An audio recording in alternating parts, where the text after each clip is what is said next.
तो आम लोगों के लिए खास जानकारी से जुड़ा हमारा खास तो हेलो डॉक्टर में आप सभी का बहुत स्वागत है। मैं हूं आपके साथ विभा उपाध्याय और देश भर में कोरोना की रफ्तार धीमी हो रही है। हालांकि इस जानलेवा बीमारी पर अभी तक पूरी तरह से नियंत्रण या यूं कहें कि काबू नहीं हो पाया है और इस बीच ब्लैक और व्हाइट फंगस ने खतरे को बढ़ा दिया है।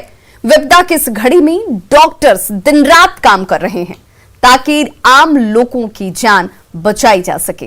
हमें भी सतर्क और जागरूक रहने की जरूरत है ताकि इस बीमारी को हम मात दे पाएं। कोरोना को लेकर कई तरह की बातें हैं और अगर इस पर आपको कोई शंका है, किसी सवाल ने आपको परेशान कर रखा है तो हमें कॉल कर सकते हैं, क्योंकि हमारे इस खास कार्यक्रम हेलो डॉक्टर में एक्सपर्ट डॉक्टर्स की पूरी टीम मौजूद है जो आपके तमाम सवालों का जवाब देंगे। तो फिर देर किस बात की, फोन उठाइए, कॉल लगाइए और समाधान पाइए।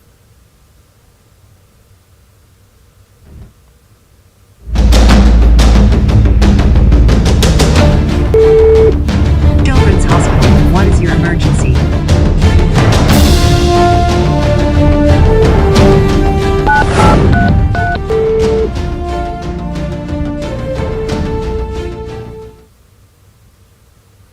तो देश में लगातार कोरोना संक्रमण की रफ्तार में कमी दर्ज की जा रही है और ये आंकड़ा बिहार में भी नजर आता है। तमाम जानकार ये कहते हैं कि इस वक्त लॉकडाउन जो है इस समस्या पर नियंत्रण का सबसे कारगर और अचूक तरीका है। लेकिन क्या सिर्फ लॉकडाउन ही इसका समाधान है?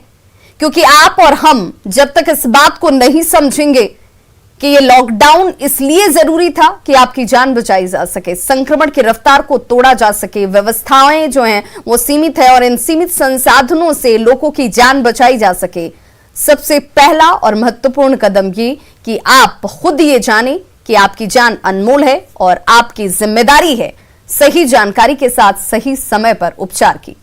हमारे साथ गेस्ट पैनलिस्ट जुड़ चुके हैं हर रोज की तरह। आज भी हमारे साथ जाने माने डॉक्टर्स हैं, फिजिशियंस हैं, गायनेकोलॉजिस्ट इस कार्यक्रम में हमारे साथ मौजूद रहने वाले हैं और 1 घंटे तक आप अपने मन के तमाम सवालों के जवाब पा सकते हैं। बिना देर किए टीवी स्क्रीन पर इस वक्त नंबर फ्लैश आउट होता हुआ, इस नंबर पर कॉल करें, अपने समाधान, अपनी शंकाओं के साथ इसका निदान पाएं। डॉक्टर सुनील अग्रवाल हमारे साथ जुड़ गए हैं, फिजिशियन एंड चेस्ट स्पेशलिस्ट हैं पीएमसीएच में। सर आपका बहुत बहुत स्वागत है।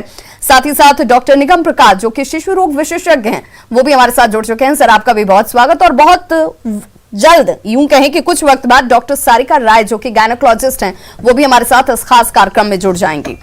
फिलहाल डॉक्टर सुनील अग्रवाल, मैं आपसे ही जानना चाहूंगी, अभी जिस तरीके से आफ्टर पोस्ट कोविड रिएक्शंस कह लीजिए या उसके इम्पैक्ट कह लीजिए जो लोगों को परेशान कर रही हैं, पोस्ट कोविड किस तरह के बिहेवियर की जरूरत है?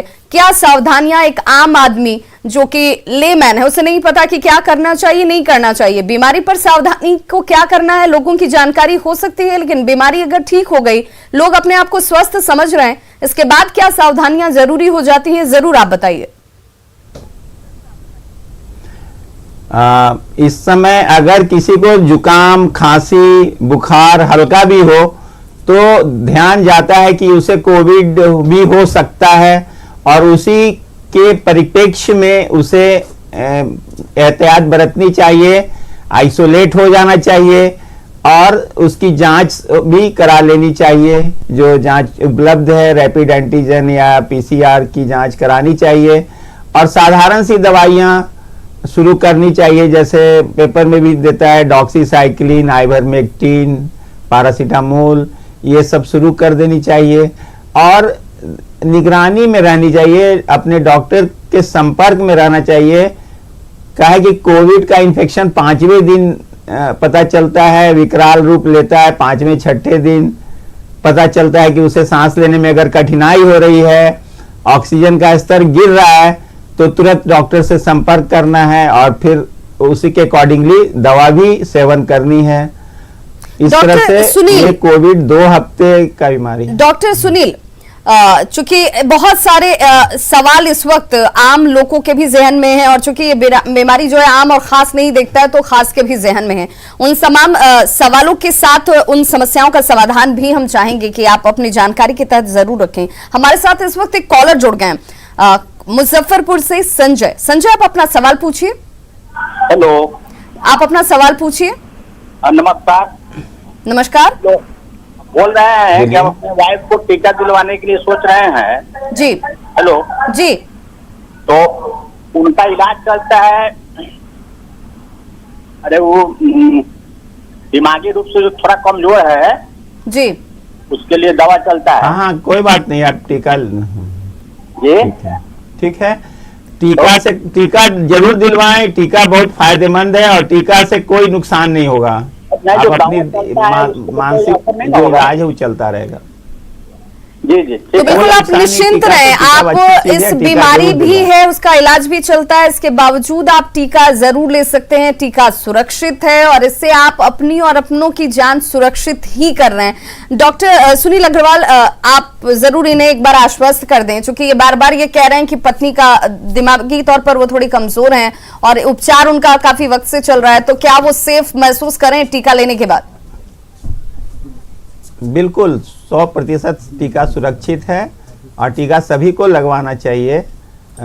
इसके लिए मतलब कोई परहेज की जरूरत नहीं है। चलिए, तो आप बिल्कुल निश्चिंत हो जाइए, जरूर टीका लगवाइए अपनी वाइफ को भी और आप खुद भी लीजिए और दूसरों को भी इसे लेकर जागरूक करना आपकी भी जिम्मेदारी है। एक जागरूक नागरिक के तौर पर हम सबकी जिम्मेदारी है।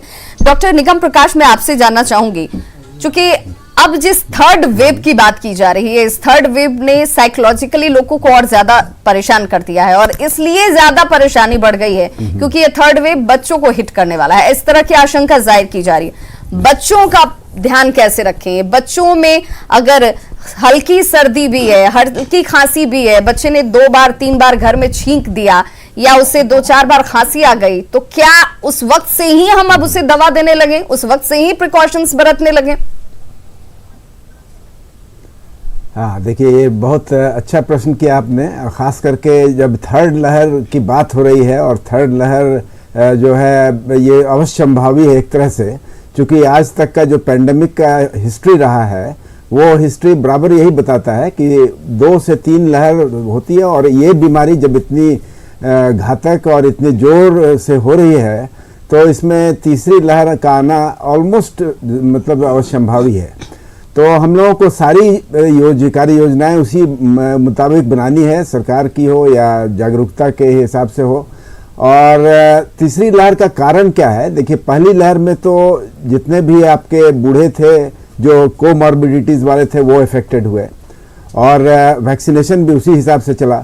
उसके बाद जो है, जो हमारे 30 साल से ऊपर के थे, 30 से 45 के, वो बहुत ज़्यादा इस मरतबा दूसरी लहर में इफेक्टेड हुए, जिनकी संख्या बहुत ज़्यादा थे और वो चूंकि बाहर निकलते थे अपना रोजी रोटी के लिए और थोड़ा रिलैक्स तो जरूर हो गए थे। पूरे देश में ये रिलैक्सेशन का थोड़ा भाव आ गया था जी। तो जो आदान प्रदान सोशल ज़्यादा हुआ तो इस ग्रुप के उम्र के जो थे नौजवान वो इस मरतबा बहुत इफेक्टेड हुए और कई की मौत भी हुई, आप जानते ही हैं। अभी भी अगर देखा जाए तो सिर्फ 12% बच्चे जो है वही इफेक्टेड हुए हैं, 12% अभी तक।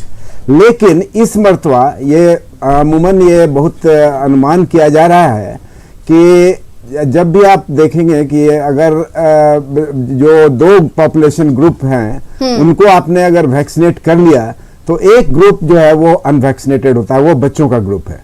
तो अगर मान लीजिए इस मरतबा वो बड़े आदमी अगर जितना हर्ड इम्यूनिटी की तरफ जाना है उनको 60-70% इफेक्टेड हो चुके हैं, तो बाकी उम्मीद यही की जा रही है कि इस बार बच्चे ज़्यादा इफेक्टेड होंगे और बच्चे भले ही उनमें बहुत सीरियस इसका प्रकर्षण नहीं होता है और बहुत ज़्यादा गंभीर वो नहीं होते हैं, लेकिन अगर प्रतिशत वाइज अगर 1% ही रखें हम लोग, 1 पर लाख ही रखें अगर उनमें MISC हम लोग बोलते हैं उसको, multi inflammatory syndrome of corona, MISC, तो अगर इस तरह का रोग अगर 1 लाख में भी हो और अगर प्रोपोर्शन बहुत ज़्यादा हो, नंबर बहुत ज़्यादा हो, तो ये इसका मतलब है कि बहुत ज़्यादा बच्चे एक साथ संक्रमित होंगे और उस वक्त हम लोगों को ये पूरी सावधानी रखनी पड़ेगी।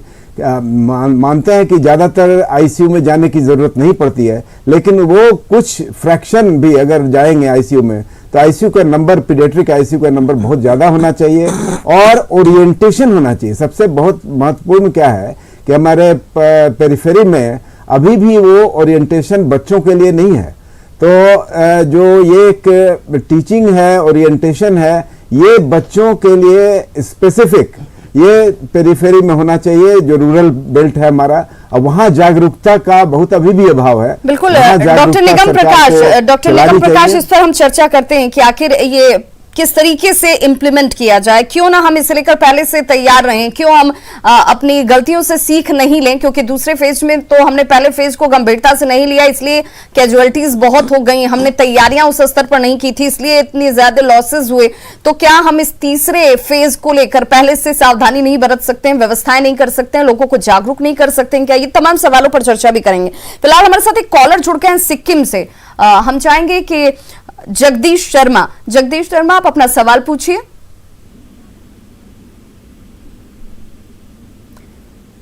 जगदीश शर्मा, आप तक हमारी आवाज पहुंच पा रही है?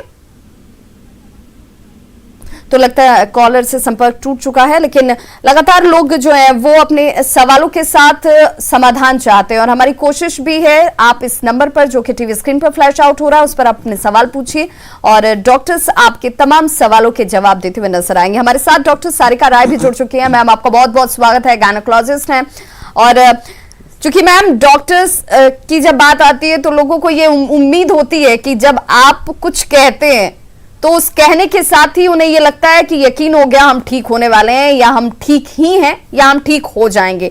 ऐसे में मेरा सवाल डॉक्टर सारिका आपसे ही है, सबसे ज्यादा अगर कोई इस वक्त परेशान है तो वो माताएं हैं, इसलिए भी कि घर का कोई शख्स पॉजिटिव ना हो जाए, इसलिए भी कि अगर वो प्रेग्नेंट है तो उन्हें खुद की भी रक्षा करनी है, बच्चे को भी बचाना है, वैक्सीनेट हो या ना हो, और तीसरा फेज जो है वो डरा रहा है बच्चों के लिए।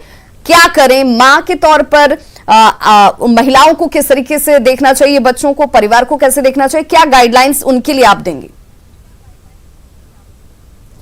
डेफिनेटली लेडीज के लिए बहुत बड़ा प्रॉब्लम है ये कोरोना, स्पेशली अगर वो प्रेग्नेंट हैं या छोटे छोटे बच्चों का देखभाल कर रही हैं।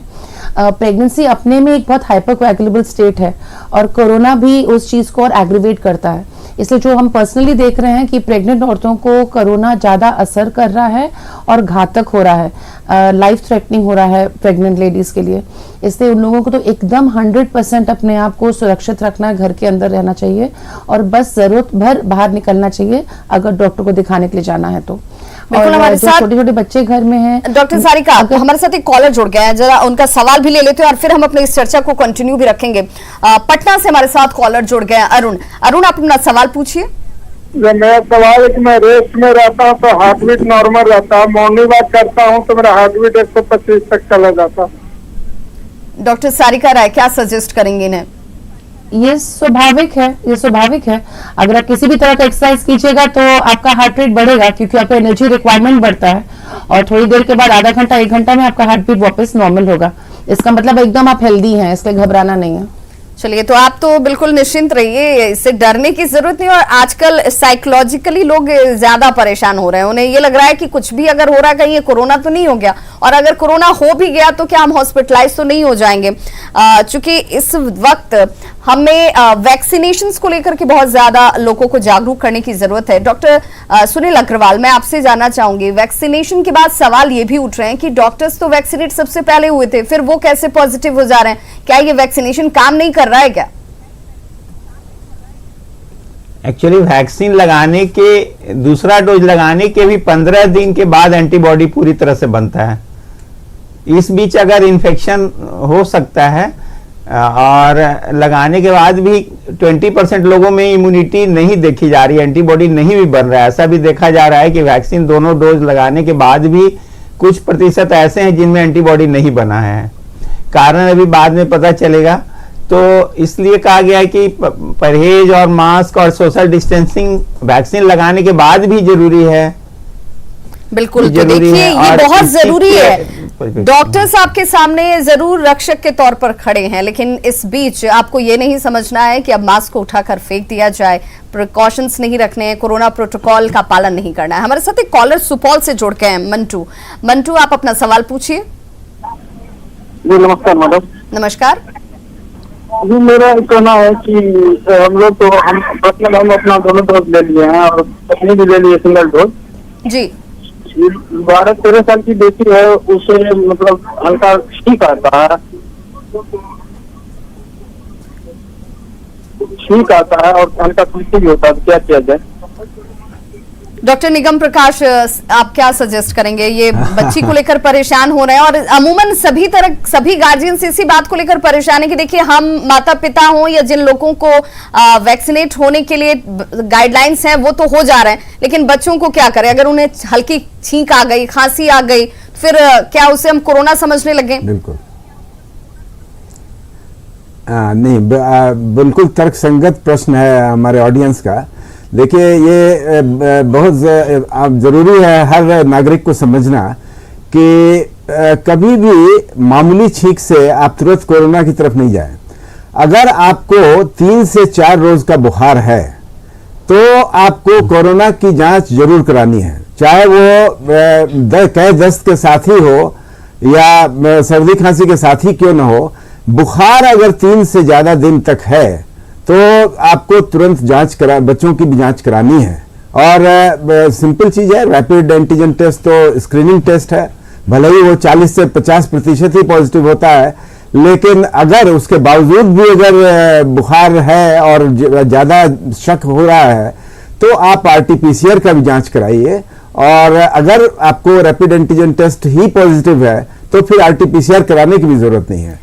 लेकिन अभी के माहौल में अगर 3 रोज से ज्यादा का बुखार है तभी आप वो सब जांच कराएं, न कि सिंपल छींक अगर हो रहा हो तो तुरंत में चले जाएं। ये मेरी अपनी सलाह है। पटना से हमारे साथ एक कॉलर जुड़ गए हैं, रोहित, आप अपना सवाल पूछिए। मैं ये पूछना चाह रहा था कि प्रेग्नेंट लेडी को वैक्सीन लेनी चाहिए या नहीं, क्योंकि अभी लोग प्रेगनेंसी ट्राई कर रहे हैं, तो क्या हम लोग वैक्सीन ले सकती हैं मेरी भाई? डॉक्टर सारिका राय सजेस्ट कीजिए इन्हें, क्योंकि इनका जो सवाल है बहुत सारे लोगों के सवाल है। ये अभी भी बहुत कंट्रोवर्सी में है और एवरी डे नया नया गाइडलाइन आ रहा है। कभी बोलते हैं कि प्रेगनेंसी में वैक्सीन नहीं लीजिए और कभी सलाह दिया जा रहा है कि नहीं प्रेग्नेंट औरतों को वैक्सीन लेना चाहिए। It's very difficult for me इस प्लेटफॉर्म में अभी आपको कोई भी सलाह इस तरह का देना कि वैक्सीन लें या ना लें, बट एज टोल्ड अर्लियर कि आप वैक्सीन लें या ना लें, प्रिकॉशन तो आपको एकदम लेना है। इनफैक्ट वैक्सीन लेने वाले लोग थोड़े से ढीले पड़ जा रहे हैं और उन लोगों को लगता है कि अच्छा कोरोना आएगा भी तो मेरे बहुत उग्र रूप में नहीं आएगा और हम बच जाएंगे और हम लोगों को ऑक्सीजन और वेंटिलेटर की जरूरत नहीं पड़ेगी, जो भी ट्रुथ नहीं है। इसलिए बॉटम लाइन हर इंसान यही बोलेगा, आप अपने आप को अनवैक्सीनेटेड ही मान के अपना प्रिकॉशन सब लें और अपने इलाज को from the first day aggressive रखें, भले आप वैक्सीन लिए हैं या ना लिए हैं। तो बिल्कुल देखिए, चूंकि इससे लेकर बहुत सारे कंट्रोवर्सीज हैं, बहुत सारे नॉर्म्स जो हैं हर रोज बदल भी रहे हैं, तो ऐसे में एक सबसे बीच का जो लाइन है या सुरक्षित जो लाइन है वो ये कहता है कि आप सावधानी हर सूरत में बरतिए, क्योंकि आप वैक्सीनेट होने के बावजूद जो है मास्क है उसका इस्तेमाल करते हैं और वो आपको सबसे पहले स्टेज पर सुरक्षित करता है, तो तमाम प्रोटोकॉल का जरूर पालन करें। समस्तीपुर से हमारे साथ एक कॉलर जुड़ के हैं, राकेश, आप अपना सवाल पूछिए। जी हमारी मैडम जो है तो 2 साल से खांसी और मतलब सूखी खांसी से पीड़ित है जी, और बहुत सारे सब सिरप देने पर भी ठीक नहीं हो रहा है, तो जांच कराने के लिए ले जाते हैं, लेकिन अभी कोरोना काल में इसलिए नहीं ले जा पा रहे हैं। अभी इस वक्त उन्हें कोई परेशानी है? अभी कभी पानी का भाप लगाए हैं सर, तो मैडम तो ठीक है अभी, लेकिन हमेशा के लिए ठीक नहीं रहता है। तो सिर्फ सर्दी खांसी की समस्या अभी उन्हें हो रही है, फीवर या बाकी दूसरी कोई सिम्टम्स आपको नजर आ रही है? जी नहीं वैसा ही नहीं। डॉक्टर सुनील अग्रवाल, क्या कम से कम एक एक्सरे टेस्ट करवा लेना चाहिए। ये अभी के समय में अगर फीवर है और लंबे समय तक रह रहा है, 4 दिन से ज्यादा रह रहा है और खांसी है, जुकाम या नहीं है, फिर भी एक बार जांच करा लेना चाहिए। और जो साधारण दवाइयाँ जैसे मैंने बताया डॉक्सीसाइक्लिन, आइवरमेक्टिन, पैरासीटामोल, ये सब लेना चाहिए। और 5 में किसी डॉक्टर के संपर्क में रहना चाहिए, खास करके सर्दी बुखार खांसी के 5वें दिन जरूर किसी डॉक्टर की से राय लेके फिर आगे का इलाज कराना चाहिए। बिल्कुल डॉक्टर सारिका राय, आप जैसा कह रही थी कि उन्हें जांच जरूर करा लेना चाहिए, तो कौन सी जांच कराएं, क्योंकि एक आम आदमी नहीं जानता है कि वो जांच क्या करानी चाहिए। एक्सरे, कम से कम एक चेस्ट एक्सरे करवा लेना चाहिए। ट्यूबरकुलोसिस को रूल आउट करना चाहिए। अगर इतना लंबा अरसा से आपको खांसी है, that should be ruled out. And और कोरोना का भय है तो एक डी डायमर और सीआरपी कम से कम करवा लें। तो बिल्कुल देखिए, ये तमाम जो जानकारी इस वक्त डॉक्टर साहब को सजेस्ट कर रहे हैं, उसके अनुरूप आप अपना व्यवहार को बनाकर रखें। हमारे साथ एक कॉलर जुड़ के हैं पटना से, राजीव, आप अपना सवाल पूछिए। पटना से राजेश जी। मेरा सवाल है डॉक्टर सारिका राय से जी। एक्चुअली एक 15 इयर्स की लड़की हैं जिनके पीरियड्स के समय में काफी वोमिटिंग फर्स्ट डे और पेट में स्मॉटेज रहता है और काफी ज्यादा प्रॉब्लम होती है। ये लास्ट 2-3 सालों से चल रहा है ये प्रॉब्लम। डॉक्टर सारिका राय, एक अल्ट्रासाउंड करवा लें जी।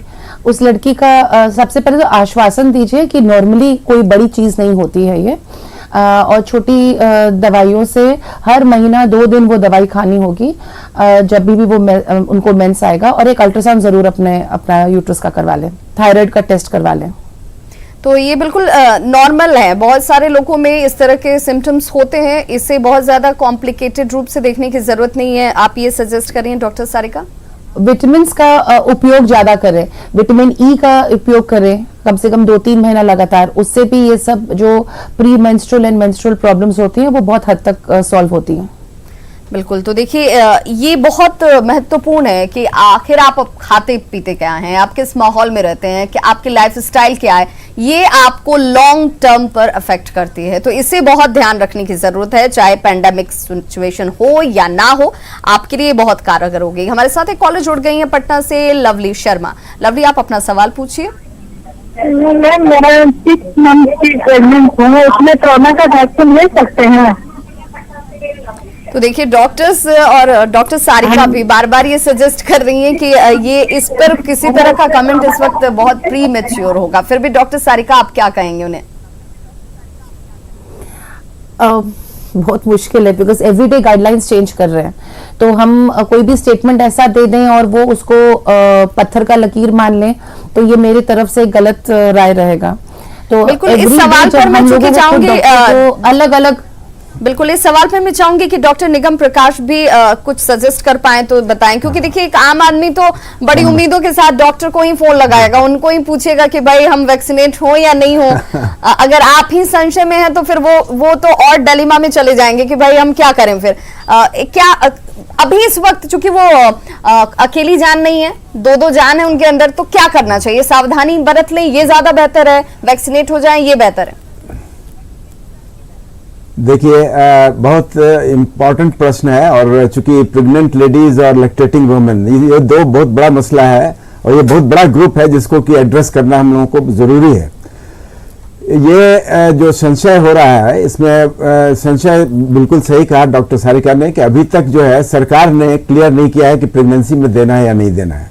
लेकिन जो federation of international gynaecology and obstetrics है, दैट इज फिगो, वो उसने अनुशंसा कर दी है कि सभी प्रेग्नेंट वीमेन को हर ट्राइमेस्टर में आप mRNA का वैक्सीन दे सकते हैं, जो फाइजर और मॉडर्ना जो यूएसए में उपलब्ध है। अभी तक भारत में जो उपलब्ध वैक्सीन है कोवैक्सीन का, उस तरह से ट्रायल नहीं हुआ है प्रेगनेंसी में, इसीलिए अभी ये संशय की स्थिति बरकरार है और अभी जो है इसलिए इन कॉमन सबको नहीं किया जा रहा है। लेकिन जैसा हमने बताया, इंटरनेशनल ऑर्गेनाइजेशंस ने अलाउ कर दिया है कि आप जो दे सकते हैं, और ये खास करके हमारा जो वैक्सीन है कोवैक्सीन, जिसके बारे में हम चर्चा कर रहे हैं, वो तो बिल्कुल जो है वायरस का पार्टिकल है, लेकिन वायरस का जो है डेड स्वरूप है, इसलिए ये लाइव वायरस चूंकि नहीं है, इसलिए ये जरूर कोई ऐसा हार्म नहीं करेगा अगर 2nd और 3rd ट्राइमेस्टर में दिया जाए। लेकिन जहां तक अभी गवर्नमेंट की अनुशंसा का सवाल है, चूंकि उन्होंने अनुशंसा नहीं की है, इसलिए हम लोग इस प्लेटफॉर्म पर अभी अलाउ नहीं कर सकते हैं, लेकिन जो इंटरनेशनल ऑर्गेनाइजेशन है उसने अलाउ कर दिया है। हमारे साथ एक कॉलर जुड़ के हैं पटना से ही, दिलीप, आप अपना सवाल पूछिए। 20 अप्रैल को मैं कोविड पॉजिटिव हो गया था मैम जी। 20 अप्रैल को मैं कोविड पॉजिटिव हो गया था। जी 27 तारीख को मैं कोविड नेगेटिव हो गया हूँ। क्या मैं डोज ले सकता हूँ, वैक्सीन डोज? डॉक्टर सारिका राय। गैपिंग होना चाहिए आपके नेगेटिव होने के बाद आप इमीडिएटली वैक्सीन नहीं ले सकते हैं। लेकिन ये गैप कितना हो डॉक्टर सुनील और अग्रवाल? आपका एंटीबॉडी टेस्ट भी आप ये 3 महीने का गैप होना चाहिए। आप बीमारी से ठीक जब हो गए ना, उसके बाद 3 महीने के बाद लें आप दूसरा डोज। तो दिलीप, आपके सवाल का जवाब आपको उम्मीद करती हूँ कि मिल गया होगा। अगर आप पॉजिटिव के बाद नेगेटिव हो चुके हैं तो ये बहुत अच्छी बात है, लेकिन अभी भी आपको 3 महीने के बाद ये डोज मिलेगी और आपको लेनी चाहिए। लेकिन इस वक्त जो प्रोटोकॉल कहता है, जो सावधानियों के तौर पर है, उसका पालन आप जरूर करें, क्योंकि वैक्सीन लेने के बाद या लेने से पहले यही सबसे कारगर तरीका है जो आपकी जान को सुरक्षित करता है। बेगूसराय से हमारे साथ एक कॉलर जुड़ के हैं, संजीव झा। संजीव, आप अपना सवाल पूछें। हाँ, हमें पूछना है सर, जो हार्ट पेशेंट और डायबिटीज पेशेंट क्या वैक्सीनेशन करवा सकते हैं? डॉक्टर सुनील अग्रवाल। एकदम कराना चाहिए। बिल्कुल बिल्कुल करा सकते हैं, और वैक्सीन सबके लिए बहुत सुरक्षित है। आप बेशक बेहिचक जाके वैक्सीन ले लें। तो देखिए, वैक्सीनेशन को लेकर कोई संशय मन में मत रखिए, कोई डर मन में मत रखिए। जिन लोगों को नहीं लेना है वो कैटेगरी भी बहुत छोटी है, और उस पर भी अभी जो एक बहुत क्लियर गाइडलाइंस नहीं है, इसलिए कुछ भी डॉक्टर्स भी खुलकर नहीं कह रहे हैं। लेकिन वो उनकी संख्या बहुत कम है और वो कैटेगरीज भी बहुत छोटी हैं। लेकिन इसके अलावा तमाम दूसरे लोगों को वैक्सीनेट जरूर होना चाहिए और इस वैक्सीनेशन का हिस्सा आप जरूर बने। हालांकि डॉक्टर निगम प्रकाश, जब हम बच्चों की बात करते हैं, क्योंकि अभी जो अफेक्टेड हो गए वो लोग हैं जो समझदार कहे जाते हैं, जो अपना ख्याल रख सकते हैं, जो कब उठना है, कब बैठना है, कब हाथ धोना है, कब खाना है, क्या खाना है, कितना खाना है, ये समझते हैं। लेकिन अगर बच्चों में ये संक्रमण आए तो बच्चों को अकेला नहीं छोड़ा जा सकता है, उनके पास माँ बाप की मौजूदगी जरूरी है। बच्चों को जब वो बीमार हो तो बार बार उनसे ये नहीं कहा जा सकता है कि आप हाथ धोइए, आप दवा टाइम पर ले लीजिए, आप यही खाइए, ये मत खाइए। वैसे बच्चों के कंडीशंस को ध्यान में रखते हुए क्या सजेस्ट करेंगे? अभी से क्या शामिल कर दिया जाए आहार में, भोजन में या दिनचर्या में, जिससे बच्चे मजबूत रहें कम से कम? देखिए, अभी मैं पहले जो पिछला प्रश्न था उसका थोड़ा सा अंश मेरा छूट गया था। मैं उसको पहले आपको बता दूं कि लैक्टेटिंग वुमेन में अभी नेशनल टास्क फोर्स जो है इंडिया का, वो 13 मई को उसने ये अनुशंसा दे दी है कि जितने भी लैक्टेटिंग वुमेन जो दूध पिलाती महिला हैं, जो बच्चों को दूध पिला रही हैं, वो बिल्कुल वैक्सीन लें। ये बहुत इंपॉर्टेंट है और इसका कोई भी बुरा असर बच्चे के इस पर नहीं पड़ेगा और उसको और प्रतिरोधक शक्ति उसमें जाएगी। तो इसीलिए लैक्टेटिंग वुमेन के लिए तो कोई प्रश्न ही नहीं है कि उसको नहीं लेना है। प्रेग्नेंट के लिए भले ही थोड़ी संशय की स्थिति है, लेकिन अभी तक ये चूंकि संशय की स्थिति है इसलिए हम लोग इस प्लेटफॉर्म से नहीं कर सकते हैं, लेकिन बहुत हार्म नहीं है। अब ये जो आपने कहा कि बच्चों में सबसे इंपॉर्टेंट है कि कोविड एप्रोप्रिएट बिहेवियर बच्चों में भी उतना ही महत्वपूर्ण है और उनको भी आप घर से बाहर, उनका तो मन चंचल होता है, जैसे ही थोड़ा लॉकडाउन कम होगा तो वो चाहेंगे कि बाहर जाए, मार्केट चले जाएं या कुछ खाने के लिए निकल जाएं। तो बहुत ही अभी एहतियात की जरूरत है। अगर आप देखें अभी आने वाले कुछ दिनों में, जैसा कि हमने आपको बताया कि तृतीय लहर की संभावना है और वो इसी साल अगस्त से सितंबर तक आना है, मतलब मैक्सिमम जुलाई, अगस्त, सितंबर, यही 3 महीना है जो कि बहुत खतरनाक महीना होने वाला है। तो आप सवाल है कि इस महीने में आप समझ सकते हैं, अभी से इस चीज को बरकरार रखें कि अभी से उनको बाहर जाने की इजाजत बिल्कुल न दें। और 2 से 5 साल के बच्चे भी, पहले तो हम लोग 5 साल से ऊपर के बच्चे को कहते थे कि बराबर मास्क लगा के रखना है, लेकिन अब 2 से 5 साल के बच्चों को बिल्कुल जो है मास्क लगा के रखना है। खास करके अगर किसी आदमी से इंटरेक्शन हो रहा हो तो जरूर रखना है, ये बहुत इंपॉर्टेंट है। दूसरा है कि आहार के बारे में जहां तक आपने प्रश्न किया है, आहार भी बहुत इंपॉर्टेंट है और साथ ही फिजिकल एक्टिविटी भी बहुत इंपॉर्टेंट है। देखिए, अभी बच्चों में सबसे बड़ी समस्या क्या हो रही है, एक तो आहार जो है, चूंकि उनका जब खेलते नहीं है तो उनको भूख नहीं लगती है, तो प्रोटीनस डाइट उनको किसी हालत में देना है। तो दूध है, अंडा है या मांस मछली है, ये जरूर देना है। तो ये इम्पोर्टेंट है, और ज्यादा तैलीय चीज नहीं देना है। तो ये इम्पोर्टेंट है, बिकॉज ओबेसिटी भी इस दौरान हो जा रहा है, बहुत ज्यादा हो रही है।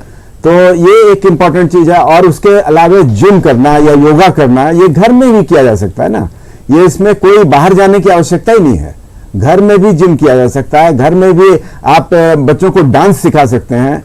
तो बच्चों को किसी तरह से भी बहलाएं और उनकी फिजिकल एक्टिविटी को बढ़ाएं। बहुत जरूरी है कि बच्चों के मन मस्तिष्क पर जो घर के अंदर बंद वो महसूस कर रहे हैं, उस हालात में उन बच्चों की केयर कैसे की जाए, ये बहुत खास हो जाता है। हमारे साथ एक कॉलर जुड़ गए हैं भटिंडा से, धर्मवीर। धर्मवीर, आप अपना सवाल पूछिए। धर्मवीर, सबसे पहले तो आप अपने टीवी के वॉल्यूम को म्यूट कर दीजिए और उसके बाद आप अपना सवाल पूछिए।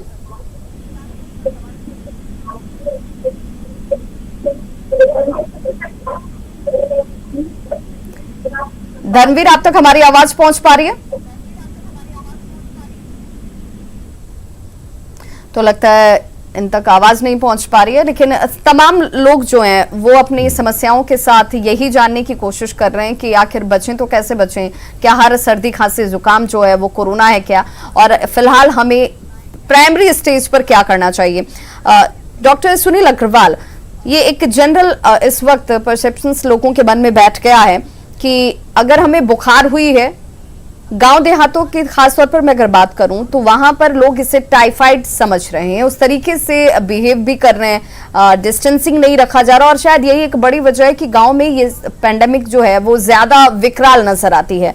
क्या सजेस्ट करेंगे गांव देहात में जो डॉक्टर से इस वक्त इलाज कर रहे हैं, उन डॉक्टर्स की भी जिम्मेदारी ये बनती है कि लोगों को वो ये गाइड करें कि पहले अगर आप आ रहे हैं दिखाने के लिए तो पहले कोविड टेस्ट कराएं, हालांकि इस बीच आप दवाएं जरूर प्रिस्क्राइब उन्हें करें कि आपको क्या लेना चाहिए। बिल्कुल सही है कि उनका चौथा दिन ऑक्सीजन देखना चाहिए, एक पल्स ऑक्सीमीटर हर एक जगह उपलब्ध होना चाहिए कम से कम, और अगर जैसे ही ऑक्सीजन लगी 92, 93 कम हो रहा है 92 से 94 से, तो तुरंत सतर्क हो जाना चाहिए, उन्हें बड़े सेंटर में भेज देना चाहिए जहां ऑक्सीजन की सुविधा हो। और जो बेसिक दवाइयां हैं वो तो पैरासीटामोल, आइवरमेक्टिन जैसा कि मैंने कहा है वो सब तो लेना ही लेना है, लेकिन 5वें दिन जो है ना स्टेरॉइड भी शुरू करना जरूरी है, और 5 ही दिन देना है, 5-7 दिन देना है। उससे कोरोना का वो जो होता है ना स्टॉर्म, जिसमें कि कोरोना का मरीज सीरियस होता है, वो रुक जाता है। तो वो स्टेरॉइड और मिनिमम डोज में जितना प्रेस्क्राइब किया हुआ है डेक्सामेथासोन 6 मिलीग्राम डेली, ये रिकमेंडेड है, और 5-7 दिन लेना है, ये शुरू करना है। तो पकड़ में तभी आएगा जब हम लोग ऑक्सीजन देखेंगे, उसका पल्स ऑक्सीमीटर से ऑक्सीजन देखेंगे, और चौथे 5वें दिन मरीज को सतर्क कर देंगे, और जैसे ही ऑक्सीजन घटेगा वैसे ही उसको ऑक्सीजन देने के लिए हम लोग चाहेंगे कि कहीं तो अच्छे ये बहुत हॉस्पिटल में जरूरी है, ये बहुत जरूरी है कि तो गांव देहात में भी जो डॉक्टर्स जिन तक लोग पहुंच रहे हैं, या फिर वही डॉक्टर की उपलब्धता वहां पर उनके पास है, वो डॉक्टर भी इस बात को समझें, लोगों को भी इस बात के लिए वो जागरूक करें कि आप जांच तो जरूर कोविड का कराएं। हालांकि आप आज और पहले दिन से ही जो भी दवाइयां प्रिस्क्राइब्ड हैं उन दवाइयों का सेवन करते हुए अपने आप को सेल्फ आइसोलेट करें, साफ सफाई का पूरा ध्यान रखें और रिपोर्ट आने का इंतजार करें, और रिपोर्ट के बाद आप बेहतर व्यवस्था के लिए, बेहतर हालात के लिए डॉक्टर्स का संपर्क जरूर करें। हमारे साथ एक कॉलर झारखंड के गिरिडीह से जुड़ गए हैं, भरत राज। भरत, आप अपना सवाल पूछिए। हाँ मैडम, मैं जानना चाह रहा था, जैसे प्रेग्नेंट औरत है उसको वैक्सीन देने से कोई दिक्कत हो सकती है क्या? क्या छोटे बच्चे हैं? डॉक्टर निगम बहुत अच्छे से इस चीज का जवाब दे चुके हैं। आप चाहे टीवी नहीं देख रहे हैं, वो बहुत क्लियरली बोल चुके हैं ये बात कि जो इंडियन वैक्सीन है अभी उसके ऊपर कंट्रोवर्सी है, बट अगर जो इम्पोर्टेड वैक्सीन है वो सेफली दिया जा सकता है प्रेगनेंसी में। तो बिल्कुल, लेकिन डॉक्टर सारिका, सवाल तो यही है कि बाहर की वैक्सीन उपलब्ध है या नहीं है। उपलब्ध है तो किन किन जगहों पर है और कितनी है, क्योंकि लोगों को तो जानकारी नहीं है। लोग पहले तो वैक्सीन को लेकर इस संशय में है कि पहली डोज अगर कोवैक्सीन की ली तो दूसरी क्या कोविशील्ड लगवा लें, कोविशील्ड लगवाई पहली तो दूसरी क्या कोविशील्ड ही लगेगी। बहुत तरह की अभी जानकारी का अभाव भी लोगों के अंदर नजर आ रहा है। ऐसे में मैं चाहूंगी कि लोगों को इस बात की भी जानकारी होनी चाहिए कि आपने पहली जिस डोज को लिया है दूसरी भी आपको वही डोज लगवानी है। अगर लोगों को ये भ्रम है, ये दिक्कत है, ये परेशानी है, तो इसे लेकर के लोगों को जागरूक करने की भी जरूरत है। डॉक्टर सारिका राय। सर आप जवाब दीजिए। नहीं, देखिए इसके बारे में मैं जवाब दे रहा हूं जी। ये एक बहुत इंपॉर्टेंट मुद्दा है, चूंकि हर आदमी अभी विचलित हो रहा है, चूंकि वैक्सीन की थोड़ी कमी हो गई है। वैक्सीन देखिए ऐसा है कि हमारे देश में सारा वैक्सीन प्रोड्यूस होगा, जो आ रहा है स्पुतनिक रसा से वो भी प्रोड्यूस होगा यहाँ, और बहुत एस्केलेशन हो रहा है प्रोडक्शन का, और 263 करोड़ तक जो है वो अगस्त तक हमारे वैक्सीन जो है प्रोडक्शन हो जाएगी। लेकिन अभी के माहौल में ये जो अफरा तफरी हो गई है, और जो कहीं कहीं आप देखते हो कि वैक्सीनेशन बीच बीच में स्टॉप कर देना पड़ रहा है, ये एक बहुत मामूली चीज है, और इसके लिए कोई बहुत ज्यादा बेचैन होने की जरूरत नहीं है। जितने हमारे जनता है उसको ये समझना होगा कि सिर्फ कोवैक्सीन अगर लिया है तो वही पड़ेगा। अभी तक ऐसा कोई भी पेपर नहीं आया है कि आप इस वैक्सीन को लेके आप दूसरा वैक्सीन दूसरे से जगह ले लीजिए। और जहां तक गैप का सवाल है, आपको 4 से 8 हफ्ते तो कोवैक्सीन के लिए है, और कोविशील्ड के लिए तो आपने देखा ही कि 12 से 16 हफ्ते है। तो आप लेकिन ये चीज मान लें कि अगर उससे भी ज्यादा कुछ गैप हो जाता है तो इससे कोई हार्म नहीं है, बल्कि इम्यूनिटी थोड़ा सा धीरे बढ़ेगी उसके बाद, और लेकिन जब फिर आप पुनः लेंगे दूसरा डोज तो उतना ही आपको असर करेगा वो। इसीलिए कोई बहुत ज्यादा बेचैन होने की जरूरत नहीं है, पैनिक क्रिएट करने की जरूरत नहीं है। इस वक्त में आपाधापी करने की जरूरत नहीं है। अवेलेबिलिटी अगर नहीं हो रही है तो थोड़ा संयम बरत लीजिए, आप सावधानी बरत लीजिए और अपनी बारी का इंतजार कीजिए, क्योंकि आपाधापी की वजह से ये हो सकता है कि आप कोरोना को लेकर आ जाएं अगर आप अभी तक उससे संक्रमित नहीं हुए हैं। तो हमारे साथ कॉलर जुड़ गए हैं गोरखपुर से, प्रवीण आप अपना सवाल पूछें। मैं पूछना चाह रहा हूँ डॉक्टर अग्रवाल साहब से जी कि कोविशील्ड लगवाने के बाद एंटीबॉडी बनने की प्रक्रिया क्या है, पहली डोज या दूसरी डोज, दोनों के बारे में समझा दें। और दूसरा सवाल है मैम साथ साथ कि अगर कोई कोविशील्ड अगर लिया है तो अगर उसको हल्का बुखार आता तो क्या उसको आइसोलेट कर दिया जाए या उसको जनरल जैसे सब लोग साथ में रह रहे हैं वैसे साथ में रहना चाहिए, कोई दिक्कत नहीं है। Doctor Sunil Agarwal. Actually vaccine लेने के बाद जो बुखार आता है ना वो 2-3 दिन रहता है, माइल्ड फीवर होता है और पैरासीटामोल से ठीक हो जाता है। लेकिन कभी कभी ऐसा देखा जाता है कि लंबा बुखार खींच गया तो हो सकता है कि उनको इन्फेक्शन भी लग गया हो कोविड का। उन्हें कोविड के लिए जो जांच होता है वो भी कराना चाहिए, आइसोलेट भी करना चाहिए अगर बुखार लंबा खींचता है तो। यूजुअली बुखार लंबा नहीं खींचना चाहिए वैक्सीन लेने के बाद। ऐसा देखा जा रहा है कि बहुत लोग वैक्सीन लिए और साथ में भीड़ में गए या कैसे भी उनको इन्फेक्शन भी लग गया कोविड का। तो इस ये में नहीं रहे कि हम वैक्सीन लिए इसलिए हमको कोविड नहीं हो सकता है। वैक्सीन लेने के बाद भी कोविड हो सकता है, क्या कि वैक्सीन लेने के बाद पहला डोज के बाद जो एंटीबॉडी बनता है वो काफ़ी कम बनता है, दूसरा डोज लेने के बाद और उसके भी 15 दिन के बाद पूरी तरह से एंटीबॉडी बनता है, तब आप सुरक्षित हो पाते हैं। इसलिए पूरी तरह से जांच कराएं, आइसोलेट भी करें अगर बुखार ज़्यादा दिन खींचता है, 2-3 दिन से ज़्यादा अगर खींचता है तो कोविड के ही तरह उसका देख रेख करें और उसकी जांच भी करें और उसी हिसाब से दवा भी लेनी चाहिए। बिल्कुल। तो देखिए आपको अपने बॉडी जो सिम्टम्स हैं उनको नोट डाउन करने की जरूरत है, उन्हें मॉनिटर करने की जरूरत है और उसके अनुरूप ही व्यवहार करने की जरूरत है। कोलकाता से हमारे साथ एक कॉलर जुड़ गए हैं, रंजीत। रंजीत आप अपना सवाल पूछें। जी मैम, मेरे को पूछना है, जो जैसे कि मैं कलकत्ता में रहता हूँ, यहाँ पे मैं कोविशील्ड लिया हूँ वैक्सीन, और मैं बिहार में वापस से भी लॉकडाउन लगा हुआ तो बिहार जाऊंगा मैं, तो वहाँ पे जो रहूंगा तो वहाँ पे अगर मान लीजिए मेरा यहाँ का जो पेपर है उसको दिखा के वहाँ पे मैं ले सकता हूँ क्या कोविशील्ड? बिल्कुल डॉक्टर सारिका राय, चूंकि इन्हें कंफ्यूजन है कि इन्होंने कोलकाता में रहते हुए पहला डोज लिया है, अब दूसरा डोज उन्हें बिहार में लगेगा क्योंकि वो बिहार आ रहे हैं, तो फिर क्या मुझे वैलिडिटी के लिए कुछ प्रमाण तो नहीं देना होगा? मुझे ये बताना तो नहीं होगा कि देखिए पहला वहां लिया था दूसरा यहाँ ले सकते हैं कि नहीं? आप किसी भी सेंटर में आप लेंगे वैक्सीन, आपको तो प्रमाण अपना लेके चलना ही है। बेस्ड ऑन वो कागजों के बेसिस पे ही आपको नेक्स्ट डोज मिलेगा, आप कहीं पे भी लीजिए। लेकिन डॉक्टर सारिका राय, कई ग्रामीण इलाकों में कई लोगों ने बिना रजिस्ट्रेशन के ही वैक्सीनेट हो लिए, वो बिना रजिस्ट्रेशन के उन्होंने टीका ले लिया। अब उनके सामने समस्या ये है कि बहुत सारे लोग पढ़े लिखे नहीं है, उन्हें पता नहीं है कि पहली डोज किस कंपनी की लगी अब हमें कितने दिनों बाद लगनी चाहिए। वैसे लोग उन हालातों में कागजात को लेकर क्या करें? सबसे पहले ये काम होना ही नहीं चाहिए। वैक्सीनेशन को इतना लाइटली नहीं लेना चाहिए कि बिना कागजात के और बिना डॉक्यूमेंटेशन के कि कौन से ब्रांड का आप ले रहे हैं। और ये तो लापरवाही उस संस्था की है जो वैक्सीनेट इस तरह से कर रहा है बिना कागज के, तो this should not be done. बिल्कुल, तो देखिए अभी तो आपको इस बात को जानना और समझना है, आम आदमी के तौर पर आपको भी थोड़ी सजगता दिखानी है, आपको भी इस बात को जानना है कि आप पहले पोर्टल पर रजिस्टर करें। रजिस्ट्रेशन होने के बाद आपको जब अलॉटमेंट किया जाता है, आपको जब सेंटर से अलॉट किए जाते हैं, उस सेंटर्स पर पहुंचकर उस तारीख को आप वैक्सीनेट हो और ऐसे में आपको प्रमाण पत्र मिलता है कि आपने इस कंपनी की डोज ली है, पहली डोज लगी या दूसरी डोज, दोनों ही डोज कंप्लीट हो चुकी है और ये बहुत जरूरी है। हमारे साथ एक कॉलर जुड़ गए हैं बक्सर से, गोविंद सिंह। गोविंद सिंह, आप अपना सवाल पूछें।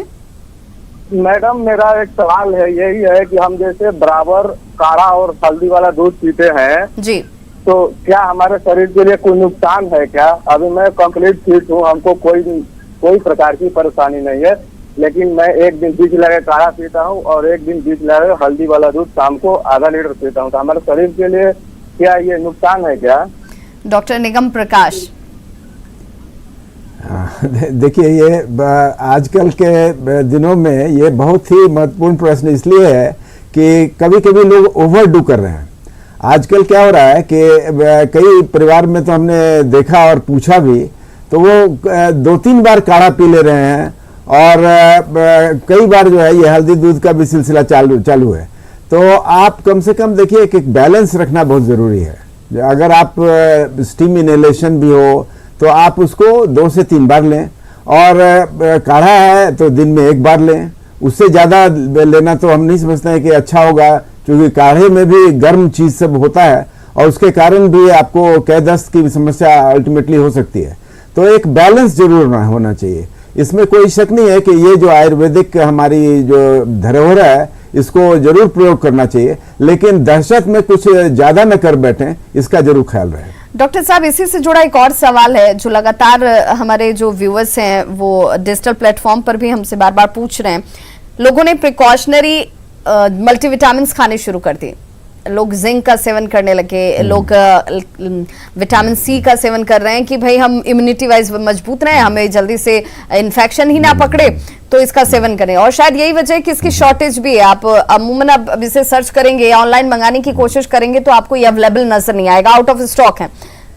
क्या लोगों को इस बात को भी जानना है कि ये मल्टीविटामिन भी अगर आप एक्सेस खाने लगें या हर रोज यूं ही खाने लगें तो इसके भी साइड इफेक्ट होने लगेंगे, ये भी आप पर वो असर नहीं करेगी जिस असर के लिए आप इसे खा रहे हैं? देखिए, कोई भी चीज, मैंने कहा ना कि एक संतुलन होना जीवन में बहुत आवश्यक है, और खास करके जो आप अभी विटामिन और जिंक ये सब बात हो रही है, और खास करके विटामिन सी भी, अगर ये अधिकतम मात्रा में आप खाते चले जाएंगे तो इससे आपको कोई बहुत ज्यादा हानि तो भले नहीं हो, लेकिन नुकसान भी नहीं हो, लेकिन फिर भी मैं समझता हूँ कि ये उचित नहीं है कि आप एक्सेस जो है विटामिन खाएं या एक्सेस जिंक खाते रह जाएं, क्योंकि आपका जो स्टोर है वो बिल्कुल 15 रोज या मैक्सिमम 30 रोज में आपका स्टोर फिलअप हो जाता है। उसके बाद जो भी आप खाएंगे वो बिल्कुल बाहर निकलता जाएगा।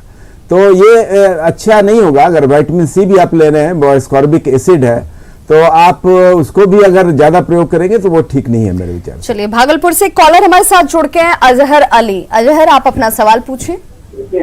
जी आवाज जी। हेलो अजहर, पहले तो आप अपने टीवी के वॉल्यूम को म्यूट कर दीजिए और उसके बाद आप अपना सवाल पूछें। जी, बोल रहे थे कि डायबिटीज हम लोगों को है, डायबिटीज हम लोग को है जी, डायबिटीज हम लोगों को है। और डायबिटीज मतलब है कि हम लोग जो वैक्सीन लेंगे, क्या करें, डायबिटीज को पूरा कंट्रोल करके वैक्सीन लेना है, या डायबिटीज अगर बढ़ा हुआ है तो हम लोग वैक्सीन दे सकते हैं? डॉक्टर सुनील अग्रवाल, क्या सजेस्ट करेंगे आप? करना बहुत डिफिकल्ट। डॉक्टर सारिका राय, आप बता सकती हैं, क्योंकि देखिए लोगों के मन में इतना कंफ्यूजन है कि लोग ये समझ ही नहीं पा रहे कि करें तो क्या करें। ये मेरा धारणा है, डायबिटीज इतनी प्यारी बीमारी है कि उसका पूरा कंट्रोल पेशेंट के हाथ में खुद है। आप अपना ब्लड टेस्ट हमेशा कराते रहे, घर के अंदर मशीन्स आ गई हैं, इंजेक्शंस हैं, दवाइयां हैं, डाइट है। इट इज आई थिंक एक डिसिप्लिन्ड इंसान को डायबिटीज हो या ना हो, उसका शरीर ऑलमोस्ट एक नॉर्मल इंसान के जैसे आप रख सकते हैं। मेरी खुद मदर को 40 ईयर्स से डायबिटीज था and she was so strict about her sugar control कि एंड ऑफ her लाइफ तक उनका एक ऑर्गन डैमेज नहीं हुआ था ड्यू टू डायबिटीज, डिस्पाइट कि इतना लॉन्ग स्टैंडिंग डायबिटीज था। जैसे डायबिटीज को कंट्रोल करने के लिए पेशेंट को खुद उतना भर का डॉक्टर बनना बहुत जरूरी है। इसलिए आपको तो वैक्सीन बहुत ही ज्यादा जरूरी है, क्योंकि आप हाई रिस्क में आते हैं। अपना डायबिटीज आजीवन कंट्रोल में रखिए। इसको nothing to with your vaccination, not vaccination. आपका डायबिटीज अनकंट्रोल्ड क्यों होगा? आप अपने ऊपर डिसिप्लिन अगर नहीं रख पा रहे हैं तो फिर आप मरने से क्यों डर रहे हैं? बिल्कुल। और देखिए हमारे साथ एक कॉलर जुड़ गए हैं पटना से, हमारे साथ राजीव। राजीव, आप अपना सवाल पूछें। हाँ, डॉक्टर अग्रवाल सर से सवाल है जी। मैंने 3 तारीख को कोविशील्ड किया है, कोवैक्सीन का इंजेक्शन लिया था और 10 को हमको सांस लेने में प्रॉब्लम हुआ, ब्रीथिंग एंड शॉर्टनेस का प्रॉब्लम हुआ था। तो मैंने डॉक्टर से दिखाया और उसके बाद ट्रीटमेंट होने के बाद आज मैं ठीक हूँ। तो क्या इसका वैक्सीन का साइड इफेक्ट है कि कोई और सा चीज मेरे ऊपर हुआ था? डॉक्टर सुनील अग्रवाल, आपको बुखार तो नहीं हुआ था? अगर बुखार नहीं हुआ है, सिर्फ सांस लेने में दिक्कत हुई है, तो कोविड का जांच तो जरूर कराना चाहिए। आजकल तो बहुत लोगों को बुखार नहीं होता है, सिर्फ सांस लेने में दिक्कत होती है। कुछ ऐसे भी मरीज मिले हैं जिन्हें बुखार नहीं हुआ है और सांस लेने में परेशानी हुई है, अब बाद में कोविड पॉजिटिव आया है। तो फिर फेफड़े का एक्सरे या मान लीजिए कि और आगे का जांच करा के फिर देखा जा सकता था। लेकिन अब आप ठीक हो गए हैं तो मान के चलिए उस समय क्या आया था ये तो नहीं पता है, लेकिन कोविड को भी नज़र में रखना चाहिए। सांस में अगर किसी तरह की परेशानी हो, बुखार हो चाहे नहीं हो, कोविड के लिए जांच जरूर करानी चाहिए। एक्सरे कम से कम तो जरूर होना चाहिए, अगर ज़रूरत पड़ा तो HRCT चेस्ट भी कराना चाहिए। पटना से एक कॉलर हमारे साथ इस वक्त जुड़ के हैं, आकाश। आकाश, आप अपना सवाल पूछें। मैं पूछना था ना कि मेरी बेबी को वैक्सीन लग सकता है, उसके 2 साल का बच्चा है। 2 साल का ये बेबी सवाल है। का जवाब डॉक्टर निगम दे चुके हैं कि लैक्टेटिंग विमेन को 100% लेना चाहिए वैक्सीन, बिकॉज वो बच्चे को भी फायदा करता है। तो बिल्कुल, यानी कि आप निश्चिंत होकर के अपनी वाइफ को वैक्सीनेट करवाइए, क्योंकि कोई इसमें डरने की बात नहीं है कि उससे बच्चे के ऊपर कोई असर हो जाएगा, क्योंकि अब जो ब्रेस्ट फीडिंग मदर हैं, जो बच्चों को दूध पिलाती हैं, वो सभी माताएं जो हैं वो वैक्सीन ले सकती हैं। इसकी गाइडलाइंस आ चुकी है, ये सुरक्षित है और ये एप्लीकेबल भी है और एडवाइजेबल भी है। डॉक्टर्स भी लगातार इसे बता भी रहे हैं। डॉक्टर निगम प्रकाश, चूंकि लोगों के मन में ये डर इसलिए हुआ क्योंकि इसे लेकर बार बार बदलाव किए गए नियमों में, प्रावधानों में, तो क्या हम ये माने कि ये डोजेस की कमी की वजह से ये चीजें हो रही थी, या फिर इस पर रिसर्च नहीं अवेलेबल था इसलिए इसमें डिले हुआ, और अब जब रिसर्च के परिणाम सामने हैं तो उसके बाद इसे इम्प्लीमेंट किया गया है? देखिए, आप बिल्कुल सही करिए। जो आपका दूसरा तर्क है वो ज़्यादा सही है। मतलब ये अनुसंधान जो हो रहा है ना, ये एक देखिए बहुत ही डायनामिक प्रोसेस है। अभी जो चल रहा है, ये बीमारी जो है ये बहुत शॉर्ट, आप देख रहे हैं 2 साल से कम की बीमारी है, और इसके अलावे हर दिन रिसर्च हो रहे हैं। और इस रिसर्च का ही एक परिणाम है कि ये पता पड़ा कि जो दूसरी वैक्सीन जो अभी है, जो एडिनो वायरस वेक्टर वैक्सीन है, जो हमारी कोविशील्ड है, उसको 12 से 18 हफ्ते का गैप देने से बहुत अच्छा इम्यून रिस्पॉन्स होता है। इसमें कोई ऐसा नहीं कि उसको कमी के कारण हम लोगों ने डोज को बढ़ा दिया है, ऐसा कुछ नहीं है।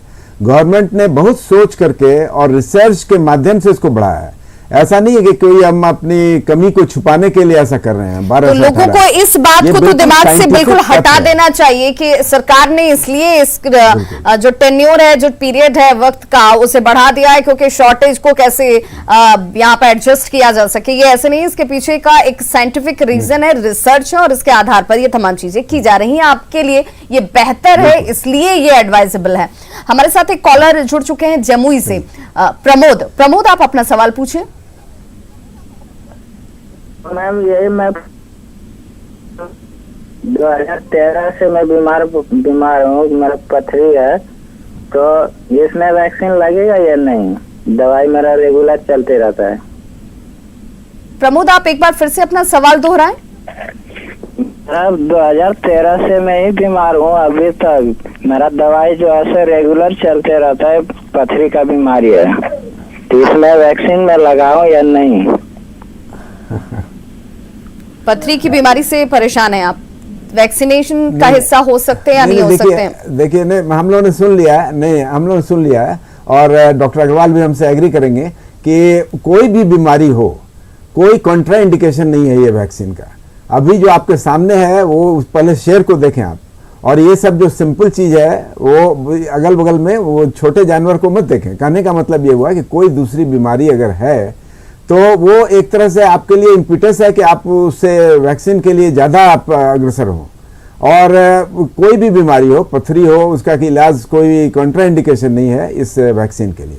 तो बिल्कुल आप जरूर लें वैक्सीन, और इसमें डरने की जरूरत नहीं है, बल्कि पूरी तरह से सुरक्षित, और आप इससे और ज्यादा इम्यूनाइज होंगे, आप और ज्यादा स्ट्रांग होंगे और सुरक्षित महसूस करेंगे। लेकिन कोरोना प्रोटोकॉल, बार बार इसका जिक्र मैं करती हूं क्योंकि वो जो प्रोटोकॉल है उसका पालन आप जरूर करें, क्योंकि ये पहले भी और बाद में भी आपके लिए बहुत खास है, बहुत जरूरी है। बहुत बहुत शुक्रिया आप सभी डॉक्टर्स का हमारे साथ इस चर्चा में जुड़ने के लिए, महत्वपूर्ण वक्त निकालकर लोगों तक जानकारी पहुंचाने के लिए। ये सुझाव आपके काम आया होगा, हम उम्मीद करते हैं। आप अपने सवाल पूछें, शंकाओं को दूर करें, समाधान के साथ अपना और अपने परिवार का बहुत ख्याल रखें। बहुत बहुत शुक्रिया। इस खास कार्यक्रम में आज बस इतना ही। खबरें लेकिन लगातार जारी हैं।